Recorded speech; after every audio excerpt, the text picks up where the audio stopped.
আসসালামু আলাইকুম। আজকে আমরা ভয়েস চেঞ্জ নিয়ে পড়বো ইনশাল্লাহ। যারা গ্রামারে একটু টেন্স একটু উইক তাদের জন্য আজকে একটু ইজিভাবে পড়ানোর চেষ্টা করবো ইনশাল্লাহ। দেখো ভয়েস চেঞ্জ। আচ্ছা, ভয়েসকে আমরা দুইটি ভাগে ভাগ করতে পারি, অ্যাক্টিভ, প্যাসিভ, আরেকটা আছে কোয়াসি প্যাসিভ। দেখো অ্যাক্টিভ কাকে বলে? যে সেন্টেন্সে সাবজেক্ট নিজেই ভার্বের কাজ করতে পারে তাকে অ্যাক্টিভ বলে, আর যে সেন্টেন্সে সাবজেক্ট নিজেই ভার্বের কাজ করতে পারে না তাকে প্যাসিভ বলে। যদি ভার্বটি সাবজেক্ট ভার্বের কাজ করতে পারে তখন অ্যাক্টিভ হবে, আর যদি সাবজেক্ট ভার্বের কাজটি করতে না পারে তাহলে প্যাসিভ হবে।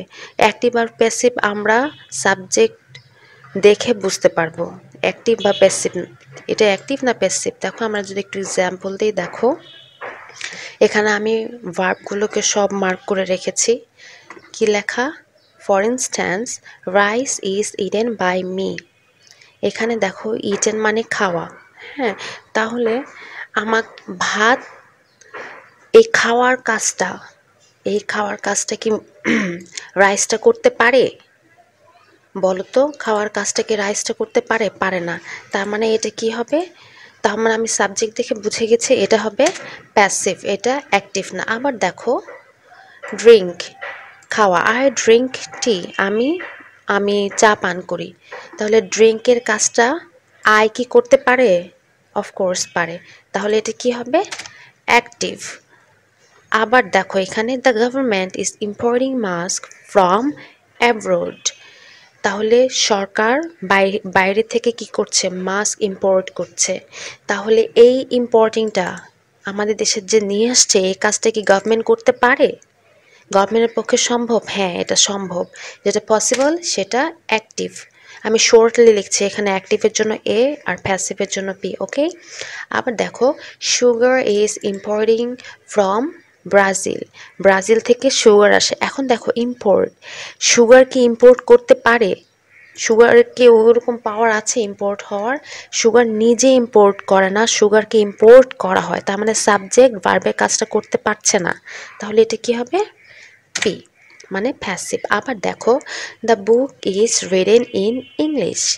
তাহলে এই যে লেখার কাজটা কি বই করতে পারে? না, কেউ একজন করে। লেখার কাজটা সাবজেক্টের সাথে ভার্বের কাজটা সাবজেক্ট করতে পারে না। আমি আগেই তোমাকে বলেছিলাম যে সেন্টেন্সের সাবজেক্ট যখন ভার্বের কাজ নিজে করতে পারবে তাকে অ্যাক্টিভ বলবে, আর ভার্বের কাজ নিজে করতে পারবে না তাকে প্যাসিভ বলবে। তাহলে এখানে এই রিটেন লেখার কাজটা বই করতে পারে না, তাহলে এটা কি হবে? প্যাসিভ হবে। ক্লিয়ার? তারপরে দেখো আমরা তো 6-এ ভয়েস চেঞ্জ করেছি না, আমি ওইভাবে করতে চাচ্ছি না, আমি একটু অন্যভাবে, দেখো এটা হয় কি না তোমাদের। আমরা তো সবাই জানি যে অ্যাক্টিভ থেকে প্যাসিভ করতে গেলে কি হবে? আগে একটা সাবজেক্ট লাগবে, মানে আমাদের অবজেক্টটা সাবজেক্ট হবে, তারপর একটা টু বি ভার্ব লাগবে, তারপর V3 লাগবে। V3 মানে পাস্ট পার্টিসিপাল ফর্ম। ওকে। তারপর একটা বাই লাগবে, তারপর অবজেক্ট লাগবে। কিন্তু প্যাসিভ করতে গেলে সবসময় যে বাই হয় সেটা না, বাই ছাড়াও হয়, তবে most of the time we use by. Clear? এখন দেখো আমি এটা তোমাদের ক্লিয়ার করেছি কেন জানো? আমি এখানে একটা ছোট্ট চার্ট রাখলাম এই কারণে, যখন আমরা অ্যাক্টিভ থেকে প্যাসিভ করব, অ্যাক্টিভের যে অবজেক্টটা এটা প্যাসিভের সাবজেক্ট হয়ে যাবে। তাহলে অ্যাক্টিভে কি অবজেক্ট থাকলে প্যাসিভে কি সাবজেক্ট হবে, এটা একটা ছোট্ট একটা চার্ট তোমাদের দিলাম। যদি অ্যাক্টিভে আই থাকে, ওইখান থেকে আইকে কি করব আমরা? মানে সাবজেক্টিভ ফর্মকে আমরা অবজেক্টিভ ফর্ম করব। ঠিক আছে? সাবজেক্টিভ ফর্ম যদি আই থাকে তাহলে অবজেক্টিভ ফর্ম কি হবে? মি। তারপরে দেখো উই থাকলে আস, তারপরে ইউ থাকলে ইউই থাকবে, এটা কোনো চেঞ্জ হবে না। হি থাকলে হিম হবে অবজেক্ট করতে গেলে, মানে সাবজেক্ট যদি হি থাকে অবজেক্ট হবে হিম।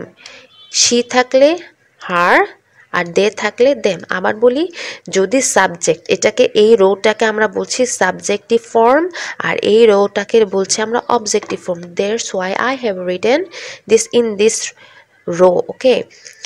আই থাকলে সাবজেক্টে অবজেক্টে মি হবে, উই থাকলে অবজেক্টে আস হবে, সাবজেক্টে ইউ থাকলে তাহলে অবজেক্টে ইউ হবে, সাবজেক্টে হি থাকলে অবজেক্টে হিম হবে, সাবজেক্টে শি থাকলে অবজেক্টে হার হবে, আর সাবজেক্টে দেই থাকলে অবজেক্টে দেম হবে। ক্লিয়ার?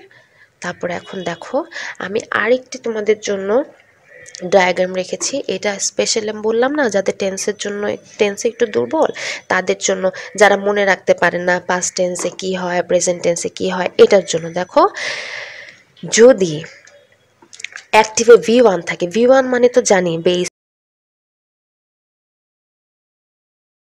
ফর্ম, হ্যাঁ, যেটাতে কোনো চেঞ্জ হয়নি। V1 থাকলে প্যাসিভে কি হবে, am or is or are. Am is are দেওয়ার পরে ভার্বের একটা ভয়েস চেঞ্জের বৈশিষ্ট্য হচ্ছে প্যাসিভ করতে গেলে V3 লাগবে, মাস্ট। V3 ছাড়া মানে পাস্ট পার্টিসিপল ফর্ম ছাড়া ভয়েস চেঞ্জ হবেই না। ভি যদি অ্যাক্টিভে V1 থাকে তাহলে অ্যাম ইজ আর হবে, V2 থাকলে ওয়াজ ওয়্যার প্লাস এই যে বললাম না V3 আবার হবে। যদি অ্যাক্টিভে am or is or are or was or were or shall be or will be, সাথে যদি আইএনজি থাকে অ্যাক্টিভে, সবসময় মনে রাখবে আইএনজিকে আমরা প্যাসিভ করতে গেলে you must have to use being, বিংটা লাগবে সাথে V3। এটা হচ্ছে একটা জনরাই, ভয়েস চেঞ্জের একটা জনরাই হচ্ছে V3 লাগবে। তারপরে দেখো আবার যদি আমরা অ্যাক্টিভে হ্যাভ থাকে, has or had, shall have, will have, তার সাথে যে কোনো একটি, এটার সাথে যে কোনো একটির সাথে V3 থাকে, তাহলে এটার সাথে বিন ইউজ করবে। কীভাবে? হ্যাভ বিন অথবা হ্যাজ বিন অথবা হ্যাড বিন। ক্লিয়ার? তারপরে একটা V3 দিয়ে দিব। আর এখানে V3 থাকলে তো কোনো প্রবলেমই নেই, এই V3টা এখানে ইউজ করতে পারবো। আবার দেখো যদি থাকে may, might, can, could, shall, should, তারপরে will, would, must, ought to, used to, am to, is to, are to, was to, were to, have to, has to, had to, এটার সাথে যদি V3 থাকে কোনো সমস্যা নেই, সাথে প্যাসিভে করতে গেলে বি দিয়ে V3 করে ফেলবো। আমি কয়েকটা এক্সাম্পল তোমাদের সাথে রেখেছি, দেখো। For instance I write poem, আমি এখানে মেনশন করে নিই whether it is active or passive, you will mention it। বলতো এটা কি, এই সেন্টেন্সটা এটা কি অ্যাক্টিভ না প্যাসিভ? এখানে I write poem, আমি কবিতা লিখি, তাহলে রাইটের কাজটা কি সাবজেক্ট করতে পারে? আমি কি লিখতে পারি কবিতা? হ্যাঁ, তার মানে এটা অ্যাক্টিভ। তাহলে আমরা এটা প্যাসিভ করব কিভাবে? এখানে আমি বলেছিলাম সাবজেক্ট অবজেক্ট হবে, আমি বলেছি না আই, দেখি তো আই যে সাবজেক্ট, আই এর অবজেক্টিভ ফর্ম কি? এই যে দেখো আই এর অবজেক্টিভ ফর্ম হচ্ছে মি। এই যে এখন দেখো আইটা তো অবজেক্ট হয়ে গেল না, এই যে দেখো মি, দেখেছো? এইখানে এই অবজেক্টটা এখানে সাবজেক্ট হলো। তাহলে পোয়েম, আর এখানে আমরা ইজ কেন ইউজ করলাম? আমি বলেছিলাম না V3 থাকলে ইজ হয়, এই যে দেখো, সরি V1 থাকলে অ্যাক্টিভে, এই যে V1 থাকলে হয়তো বা অ্যাম হবে, হয়তো বা ইজ হবে, হয়তো বা আর হবে। এখন পোয়েমের সাথে তো অ্যাম হবেই না, আর প্লুরালের সাথে আর হয়, এটা কি প্লুরাল? অ্যাস অ্যাড করা আছে, অ্যাস নাই, তার মানে কি এটা সিঙ্গুলারের সাথে অ্যাস হচ্ছে, ইজ হচ্ছে। তাহলে পোয়েম ইজ, তারপর কি বলেছিলাম দেখো, এটার সাথে আমরা অ্যাম অথবা ইজ অথবা আর ইউজ করব, বা V3 ইউজ করব। V3টা কি, কোনটার? ভার্বের V3 ইউজ করব। তাহলে ভার্বটা কি আমাদের এখানে? রাইট, রাইটের V3 হচ্ছে রাইট, V2 হচ্ছে রোড, V3 হচ্ছে রিটেন। তাহলে দ্য পোয়েম ইজ রিটেন। তারপর আমি ওই যে বলেছিলাম প্যাসিভে আমরা প্রায় বাই দিয়ে ইউজ করি, তাহলে poem is written by me. Clear? আরেকটা যদি দেখি আমরা, দেখো Bashar call the teacher, Bashar call the teacher. এখন এটার মধ্যে এটার অবজেক্টটা কোনটা? দ্য টিচার, তাই এটা সাবজেক্ট হয়ে যাবে। তাহলে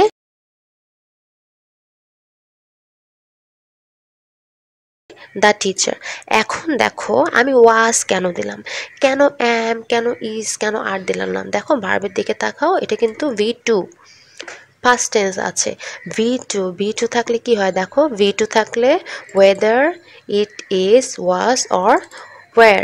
তাহলে এখানে ওয়ার তো আমরা দিতে পারবো না, কারণ এখানে একজন টিচার ছিল। সিঙ্গুলারের সাথে ওয়াজ হয় আর প্লুরালের সাথে ওয়ার হয়। যেহেতু টিচার একজন, তাহলে আমরা ওয়ার ইউজ করবো না, আর ওয়াজ ইউজ করলাম। ওয়াজ ওয়ার কেন ইউজ করবো? এখানে কল, এটা পাস্ট টেন্স।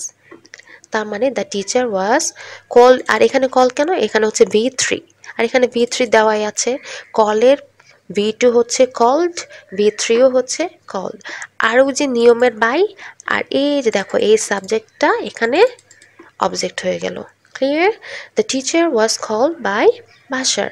আবার দেখো, Atifa is learning English. Atifa English learn করছে। এখানে আতিফা হচ্ছে সাবজেক্ট অ্যাক্টিভের, আর অ্যাক্টিভের ইংলিশ হচ্ছে অবজেক্ট। এই এখন অ্যাক্টিভের অবজেক্টটা হয়ে যাবে প্যাসিভের সাবজেক্ট, আর অ্যাক্টিভের সাবজেক্টটা হয়ে যাবে প্যাসিভের অবজেক্ট।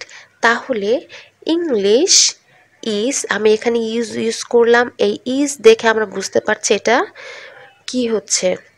ও যে আমি বলে দিয়েছি না, এখানে দেখো অ্যাম, ইজ, আর, ওয়াজ, ওয়ার থাকলে এটার সাথে আইএনজি হলে বিং হবে। তাহলে কি এখানে আছে? আইএনজি হচ্ছে, এখানে আইএনজি হয়ে গেছে, এর জন্য এখানে বিং হয়ে গেল। আর এই যে এখানে অক্সিলারি ভার্ব যেহেতু আছে, আমাদের কষ্ট করে আর অক্সিলারি ভার্ব, সরি, এখানে যে ভার্ব আছে এই ভার্বটা আমার কষ্ট করে এখানে, আর কোন ভার্ব হবে এটা নিয়ে হেডেক নেওয়ার কোনো দরকার নেই। এখানে ভার্ব দেওয়া থাকলে আমরা ওই ভার্বই ইউজ করতে পারবো, কিন্তু ভার্বটা অবশ্যই সাবজেক্ট অনুযায়ী হতে হবে। ঠিক আছে? তাহলে English is being learn by Atifa. এই যে লার্ন, এই লার্নের V1 যদি লার্ন হয়, V2 হবে লার্ন, V3 হবে লার্নড। ক্লিয়ার? অনেকে ইডি যোগ করে, ইডিও হয়। এখন ইডিও LEARN, আমি এখানে টি লিখেছি, তোমরা যদি ইডি দাও তাহলেই হবে, এখানে কাটবে না। ক্লিয়ার? আবার দেখো, Asif had help SBL limited. Asif SBL লিমিটেডকে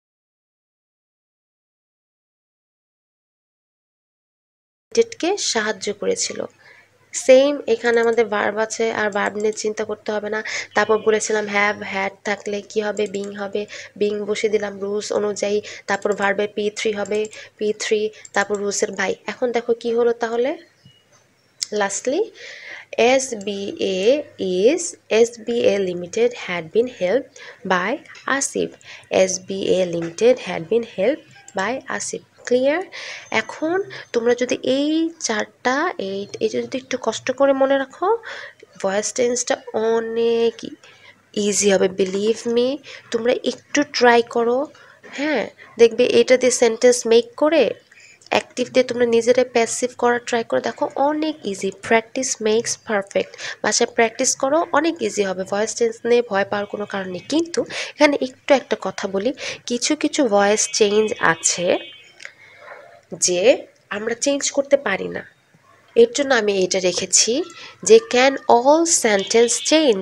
আমরা কি সব সেন্টেন্সকে ভয়েস চেঞ্জে চেঞ্জ করতে পারি? All sentences can't change from active to passive. আমরা সব সেন্টেন্সকে অ্যাক্টিভ থেকে প্যাসিভে করতে পারি না। কারণটা কি? আমরা যদি অ্যাক্টিভ থেকে প্যাসিভে করতে চাই, অবশ্যই আমাকে কি লাগবে? অ্যাক্টিভ থেকে প্যাসিভে করতে গেলে আমার একটা অবজেক্ট লাগবে। যদি আমার অবজেক্ট না থাকে, আমি কিভাবে ভয়েস চেঞ্জ করব? কারণ কি, অ্যাক্টিভের অবজেক্টটাই তো প্যাসিভের সাবজেক্ট হবে। যদি আমার অ্যাক্টিভে অবজেক্ট না থাকে, তাহলে আমি কিভাবে সাবজেক্ট করব? তাহলে এটা কিভাবে আমরা প্যাসিভ করতে পারবো? অ্যাক্টিভকে কিভাবে প্যাসিভ করতে পারবো, তাই না? দেখো একটু এক্সাম্পল দিয়ে হয়তো বা ক্লিয়ার হবে ইনশাল্লাহ। দেখো, দে বট বেডস, তারা বিছানা কিনলো। হ্যাঁ, তারা বিছানা কিনলো। তাহলে এখানে তারা, আমরা যে এটা ট্রানজিটিভ ভার্ব। ট্রানজিটিভ কেন? যারা ট্রানজিটিভ ইনট্রানজিটিভ এখনও জানো না বা এখন একটু আইডিয়া নেই, তারা আমার প্রথম ক্লাসে চলে যাও, ওইখানে আমি ভার্ব নিয়ে এলাবোরেটলি কথা বলেছিলাম। এটা তোমাদের অনেক হেল্পফুল হবে। ট্রানজিটিভ যদি ভার্ব থাকে, ওইটাকে ভয়েস চেঞ্জ করা খুবই ইজি হয়। এটা ট্রানজিটিভ ভার্ব, এটাকে আমরা ভয়েস চেঞ্জ করে ফেললাম প্যাসিভে। দেখো এই যে সাবজেক্টটা, এই যে অবজেক্টটা, এখানে কি হলো? সাবজেক্ট হলো বেয়ার্স। এখানে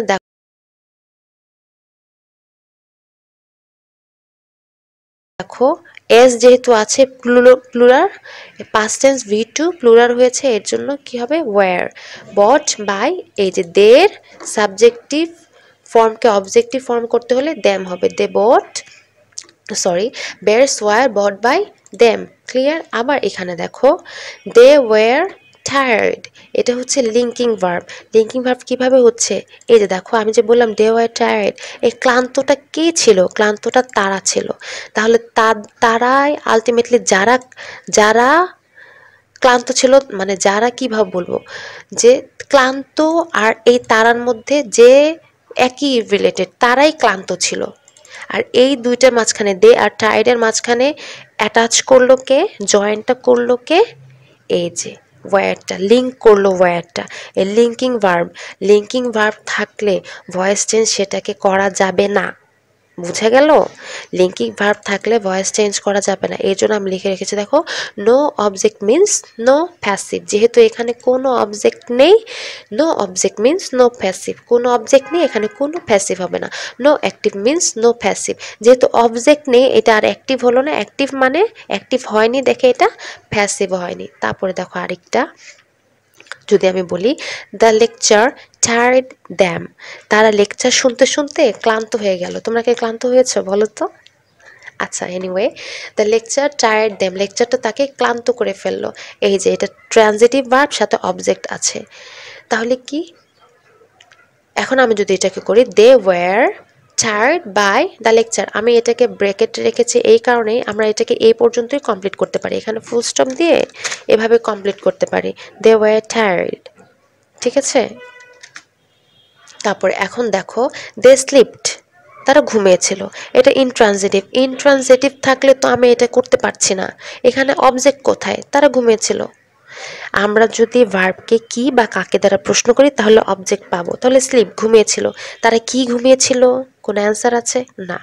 তারা কাকে ঘুমিয়েছিল? কোনো অ্যান্সার আছে? না। তার মানে ভার্বকে আমরা কি বা কাকে দিয়ে প্রশ্ন করলে অ্যান্সার যেটা পাবো সেটাই অবজেক্ট। তো এখানে তো আমি কি বা কাকে দিয়ে প্রশ্ন করে কোনো অ্যান্সার পাচ্ছি না, তার মানে অবজেক্ট নেই। এই যে no object means no passive.